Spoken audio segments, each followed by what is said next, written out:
जिस शख्स ने कुरान को सीने में बसाया, जिस शख्स ने कुरान को सीने में बसाया, फिरदौस मुअल्ला में मका अपना बनाया। जिस शख्स की औलाद हुए हाफिज कुरान, जिस शख्स की औलाद हुए हाफिज कुरान, महशर में मिलेगा उसे एक ताज दुरख्शा। जिस शख्स के औलाद हुए हाफिज कुरान, महशर में मिलेगा उसे एक ताज दुरख्शा।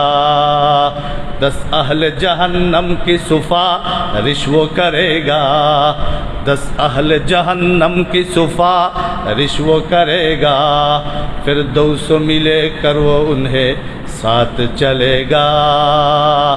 10 ने किया हर हर्फ पे पाता है मुसलमान, यूं काबिल सद रिश्क है हर हामिल कुरान, यूं काबिल सद रिश्क है हर हामिल कुरान। उल्बिसा वालिदहू ताज यौमल कियामा।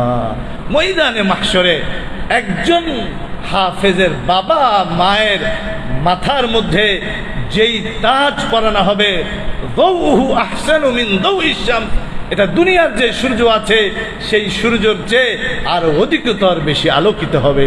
তাহলে হাফেজ সাহেবের কি হবে? নবীজির আরেক হাদিসের মধ্যে আছে, ময়দানে মাহশরে কুরআনুল কারীম হাফেজ সাহেবকে তালাশ করবে, হাফেজ সাহেবকে তালাশ করবে।